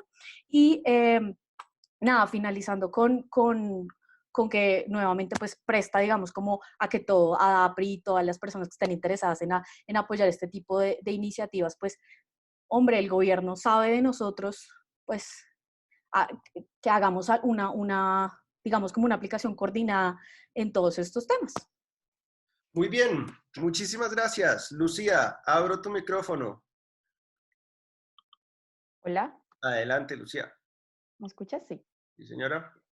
Bien, bueno, creo que aquí una palabra importante es prevención, como volviendo un poco a un par de cosas que mencionaba Nelson. Y prevención es el despliegue de acciones para evitar la concreción del daño. No tenemos que esperar a que nos llegue un caso de queja para poder evidenciar cuáles son las actuales fallas que tienen las aplicaciones en curso de rastreo de síntomas. Y siento que aquí hay un falso dilema y que es preciso que miremos de cerca, un falso dilema entre salud y privacidad. Afirmar que el uso de la tecnología invasiva, que se aprovecha de nuestros datos sensibles, salva vidas, se basa en la evidencia. El éxito del control del contagio se ha basado hasta ahora en el testeo masivo. Fíjense en el caso de Singapur, 1 de cada 6 personas bajaron y no usaron la app. Y Singapur pudo controlar, al menos en parte, la curva de contagio debido, en buena medida, a la implementación de un paquete extensivo de medidas en materia sanitaria y que no hicieron de la tecnología un santo grial. Entonces, podemos hablar de consentimiento, al menos volviendo al caso colombiano, podemos hablar de consentimiento libre e informado si la política de privacidad de datos de Corona App, por ejemplo, que es la más descargada, 500,000 descargas hasta ahora, es una política de privacidad obsoleta y se refiere a una aplicación de hace 2 años que dice Guardianes de la Salud, y yo creo que eso merece la atención de nuestra autoridad, porque nada tiene que ver esa política de privacidad con la práctica y las finalidades actuales que dice esa aplicación que despliega. No estamos haciendo en verdad nada distinto a repetirnos a nosotros mismos y a la ley que dice cosas en abstracto. Podemos hablar de minimización de los datos. Si los permisos que me pide una aplicación como Cali Valle Corona al menos me pide 35 tipos de permisos diferentes, ¿qué van a hacer los desarrolladores con todo ese tipo de información? ¿Son datos necesarios? ¿Se trata de cantidad mínima posible para preservar la privacidad de las personas? Podemos hablar de seguridad. Si Coronada, por ejemplo, en su versión más reciente ni siquiera tenía un protocolo HTTPS, que difícilmente podemos creer que ante esa falla podrá tomar medidas de encriptado y anonimización en serio. Hablar de transparencia. De hecho, Coronada dice que se basa en software libre, es un desarrollo de software libre, pero cuando se quiere indagar sobre el código y la accesibilidad del mismo, pues no aparece en ninguna parte. Y creo que hablar del principio de finalidad, si no analizamos el modelo específico de captura y tratamiento de datos de las tecnologías de rastreo, como el caso de Coronada, en el que se capturan datos en el formulario de registro, pero también se recolectan otros de manera no visible y ociosa, estamos en verdad capturando la información que necesitamos para lograr el objetivo que hemos dicho que nos hemos propuesto. Podemos hablar de privacidad por diseño y por defecto en la práctica, incluso de acceso restringido, pero ¿y por qué no examinamos el caso concreto, por ejemplo, de Corona App, que tiene rastreadores de terceros como Google, incluyendo actores publicitarios? ¿Por qué o para qué? Eso, ¿cómo se materializan en la práctica esos principios? Entonces, yo sí creo que es la oportunidad ahora, antes de que nos enfrentemos a una fuga masiva o una vulnerabilidad que impacte en el ejercicio de la privacidad, tenemos que anticiparnos, porque justamente prevención es eso, y poder empezar a analizar en la práctica todos estos principios que nosotros valoramos en conjunto tan preciados en materia y en ejercicio de derechos humanos. Muy bien, Lucía. Nos queda una última intervención del señor superintendente delegado. Voy a abrirle el micrófono. Adelante, señor superintendente delegado. Bueno, gracias. No, quizás precisamente coincidir, por recalcar que coincido con ustedes que la mejor forma de proteger un derecho es evitar su vulneración. Yo vuelvo e insisto, por favor, las guías que hicimos son de diciembre de 2019. Entonces, si esas guías se leen y se aplican, yo creo que muchas cosas ahorita no estuviésemos ni siquiera discutiendo. Pero nosotros, y eso lo digo con toda tranquilidad, básicamente hemos trabajado un enfoque preventivo. Lo que pasa es que también tienen que tener presente que somos una autoridad que se rige por la ley, que hay que seguir un procedimiento administrativo, que no podemos vulnerar el debido proceso, pero yo invito a que la sociedad civil, desde lo que pueda hacer, porque puede ser más rápida en actuar, lo haga, porque creo que aquí lo que debe unirnos no es si atacas a una entidad o no, sino si estamos logrando un debido tratamiento de los datos de los ciudadanos. Creo que ese es el debate, porque aquí ganar un debate entre uno y otro, creo que eso no va a solucionar los problemas allá de la gente en la calle, que es realmente, por lo menos para lo que yo estoy trabajando. Pero sí, por favor, tengan presente que estas guías son de diciembre de 2019. Eso me parece importante. Otra cosa, yo escuché a Katy, como siempre, muy pila y todo, pero Katy, ese numeral que citas de la C748-2011, mira la parte resolutiva de la sentencia de la Corte que dice, porque la Corte dice mucho en la parte de los motivos, ¿no? Pero en la parte resolutiva no condiciona ni nada el tema de las excepciones, ¿ok? Eso es muy importante también tenerlo presente para tener, digamos, claridad y transparencia en los temas, porque una cosa la Corte dice en los comunicados de prensa, otro en los considerandos y otro en la parte resolutiva. A veces no hay un hilo conductor entre las tres cosas. Eso lo digo desde hace rato en muchos temas como tal. Entonces también tenerlo, digamos, presente. Pero no es el caso de si es, vuelvo, insisto, con el consentimiento. El consentimiento es importante, pero no es la forma de protección de un derecho de una persona. Realmente el debido protección no se va a ver en políticas, en textos, que hay que hacerlos porque dice la ley. Pero esto va a ser más del comportamiento ético de cada persona que está detrás de esos proyectos. ¿Y cómo vamos a controlar la conducta humana? Esto es imposible. Aquí hay que creer en la gente, pero hay que exigirles también que deben ser o actuar de buena fe, lo actúan, sino de manera profesional y diligente. Y hago énfasis también a otra cosa. Hay una guía de 2015. 2015, por favor. O sea, estamos hablando hace 5 años de accountability, responsabilidad demostrada. Toda esta implementación que se está haciendo hoy en una Corona app o en cualquier app, por favor, la autoridad de 2015 ya dio lineamientos que aplican transversalmente a cualquier proyecto. Allá está el tema de análisis de riesgo, de manera que elementos hay que no se puedan, que no se utilicen en la práctica, habrá que verlo, eso es otro tema, pero yo creo que como delegatura sí hemos hecho cosas, yo en eso sí rechazo esos comentarios que van al punto de como que no estamos haciendo nada. No, eso yo creo que hay que mirar realmente y ser serios en esas afirmaciones, porque me parece que estábamos trabajando, yo tengo un equipo muy comprometido con este tema y yo les pido por favor que leamos también las leyes y lo que ha hecho la superintendencia. No voy a decir que somos perfectos, para nada, pero no nos hemos quedado de ninguna manera con los brazos cruzados. Eso me parece importante que lo sepan ustedes y la ciudadanía, que es para quien trabajo. Y de pronto también tener presente algo. Hay que mirar todo esto, no solo las excepciones de la emergencia sanitaria. El artículo 10 también literal A tiene que se puede sin autorización el tratamiento por parte de las entidades públicas, cuando es para la finalidad de sus funciones, para cumplir sus funciones. Ya termino, pero simplemente quiero que tengan presente una cosa. Nosotros tenemos una ley con un régimen que la regla general es que el tratamiento de datos, cuando lo hacen las entidades públicas, es sin autorización. Por favor, verifíquenlo, pero hace rato. Y la regla general del sector público es la autorización. Pero les quiero decir lo siguiente, la autorización es importante, sí, pero no es ni el principio ni el fin de la protección de datos. Yo creo que esto hay que mirarlo más allá, tienen toda razón. Esto hay que hacer, y eso invito a la ciudadanía, hagamos, o hagan ustedes, yo hago mi trabajo de lo que me corresponde, un control ciudadano sobre lo que se está haciendo, porque esto es importante. Esta app, yo tengo un dato, es que ya se ha descargado, según la prensa, 1.400.000 personas y seguramente va aumentando, pero también están saliendo otras app del sector privado, hay que vigilarlas todas. Nosotros, de hecho, también quisiera decirle de oficio, la semana pasada iniciamos ya una investigación a Zoom, también en Zoom vimos muchas quejas y empezamos a mirar a ver si Zoom está, y ya informamos y todo, realizando un debido tratamiento de los datos personales. Pero a veces como autoridad pública no podemos reaccionar en los mismos tiempos que el sector privado porque debemos observar un debido proceso. Pero desde luego bienvenida toda su colaboración y ayuda. Y yo sí haría énfasis en que algo que hemos hecho nosotros mencionado bastante, y es que aquí todo es muy importante desde el principio. Infortunadamente a veces no se hace así, esa es la realidad, hay que corregirlo, hay que actuar. Yo no estoy aquí avalando ni justificando a nadie, yo simplemente como autoridad, pues en su momento lo que pueda hacer, lo voy a hacer. Un tema que preocupa a la gente es, y con eso termino porque ya estoy hablando mucho, es, bueno, ¿y qué va a pasar con mis datos después de que suceda todo esto? Bueno, hay un principio que está de finalidad que también está desarrollada una parte en la limitación temporal de los datos en el artículo 11 del decreto 1377, ya cuando los datos no son necesarios para cumplir esa finalidad, deben eliminarse. Y si no se lo eliminan de oficio, la autoridad puede dar una orden para ese propósito. Nosotros hemos dado más de 2.400 órdenes, la Delegatura de Protección de Datos. Muchas son de eliminación de información que ya pasó el tiempo y ya no cumplen ningún propósito, ninguna finalidad mantener esa información. Y desde luego, doctores y doctores, claro que hay riesgos, siempre los hay riesgos. Cuando hay seres humanos en cualquier actividad, hay riesgos.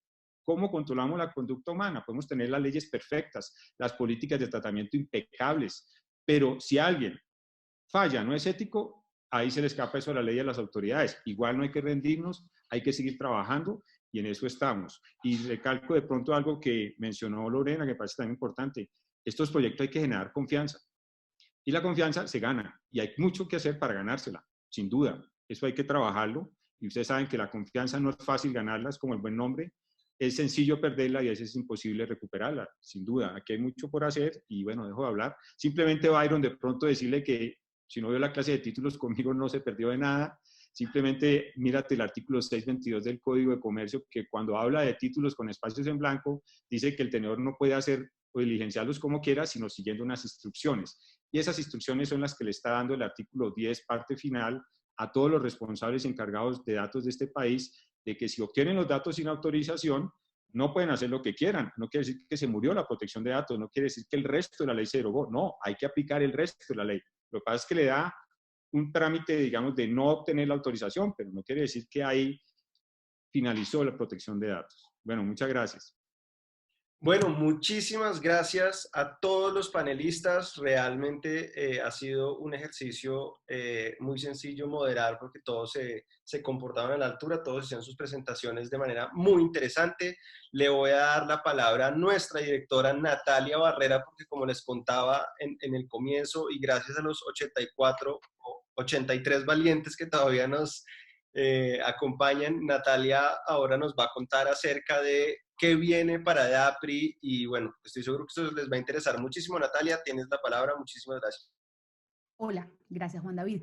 Bueno, muchas gracias a todos ustedes por seguirnos. Creo que vamos muy juiciosos con el tiempo, entonces no me tomaré más de los 5 minutos para contarles, como dice Juan David, lo que viene. Primero quiero agradecer, por supuesto, a todos los panelistas. Gracias por haber aceptado nuestra invitación. No pensamos que tuviera tener tanta acogida, pero afortunadamente la tuvo y creo que por eso resultamos un panel con tantos panelistas. Pero bueno, ha sido un gusto que cada uno haya podido dar su punto de vista, sus opiniones. Creo que ese es el objetivo de ADAPRI, poder generar este espacio de discusión donde caben todas las posiciones y la idea es que cada uno de nosotros como profesionales tenga en esto un espacio para crecer, para debatir, para rebotar las ideas con todos los demás. Gracias a los asistentes, creo que tenemos, me encanta saber que tenemos de todas partes de Colombia, Pitalito, Medellín, Cali, creo que eso es excelente y creo que nos augura para ADAPRI mucha representación y también, como decía Juan David, la gente que se conecta desde el exterior, eso me llama mucho la atención que haya tanta gente interesada y creo que eso nos indica como ADAPRI que seguramente tendremos que tener unas buenas conexiones y capítulos internacionales. Los invitamos a los que están en países de fuera que estén muy pendientes para poder hacer ese tipo de colaboraciones. Termino los agradecimientos con un especial agradecimiento a Juan David Gutiérrez, que organizó y se echó al hombro la organización de este webinar, de este primer webinar. Muchísimas gracias, Juan David. Todo un éxito, como siempre. Y bueno, esperamos tener muchos más como este. Les cuento entonces cuál es la idea de ADAPRI. Nosotros llevamos ya unos 6, yo creo que más, unos 8 meses con esto en la cabeza, empezando a socializarlo con otros colegas. Empezamos siendo 5, después 11, que nos acompañan también muchos acá. Y también, sí, gracias Juan, dice Byron. Y en enero hicimos también una sesión como con un grupo más grande, unos 25 profesionales de privacidad, pero veo además que hoy nos acompañan muchas otras personas que sé que tienen de gran interés. Veo con particular satisfacción que nos acompañan 2 superintendentes delegados, José Alejandro Bermúdez y María Claudia Caviedes. Muchísimas gracias. Creo que ustedes participen en esta discusión es para nosotros muy importante. Entonces, como les contaba, la idea es continuar socializando esta iniciativa y para eso queremos tener nuestra asamblea fundacional el 20 de mayo. Por supuesto, va a ser en línea. De hecho, casualmente ya habíamos pensado que fuera en línea antes del confinamiento, cosa que pues en este momento nos conviene a todos también muchísimo. Entonces, el 20 de mayo a las 5:30 vamos a convocarlos justamente a una asamblea para que todo el que quiera ser miembro de ADAPRI lo sea. ADAPRI es o va a ser, por supuesto, una organización sin ánimo de lucro. Sin embargo, vamos a contarles, digamos, cómo pueden ser esos aportes para que podamos seguir funcionando y la idea es que la asociación sea muy activa, organice muchos eventos para que podamos generar estos espacios de discusión. Estamos ya trabajando en los estatutos, queremos que sean unos estatutos inclusivos, queremos que sean unos estatutos que contemplen una buena organización y desde los mismos estatutos un buen gobierno corporativo que nos permita, obviamente, a todos como colegas que somos, tener un ejercicio satisfactorio, agradable entre todos. Entonces, la idea es nosotros preparar unos estatutos, ponerlos, socializarlos con ustedes, con todos los que estén interesados en ser parte de ADAPRI y el 20 de mayo, pues hacer ya la asamblea fundacional, nuestra personalidad jurídica, cuenta bancaria, todo eso vendrá un poco más adelante, pero por ahora queríamos irles contando eso. Los invitamos a que hagan parte de ADAPRI y continuemos en esta discusión, en estos temas que cada vez son más interesantes y más importantes para nuestra sociedad. Muchas gracias por venir. No sé, Juan David, si quieres cerrar con algo adicional. Sí, por último, lo último que quiero contarles es que este video va a estar disponible en YouTube. Próximamente vamos a hacer una edición del video para que se vea chévere y pues para que puedan compartirlo con sus colegas o simplemente puedan volver a ver el webinar. Entonces, pues, de pronto quieres hacer una despedida final, Natalia. Uy, para gastarnos este minuto y ser súper puntuales, no. Entonces, pues muchas gracias, ¿no? Los invitamos a todos a ser parte de ADAPRI, comité promotor, al comité directivo, todos muchísimas gracias. Ok, chao. Gracias a todos.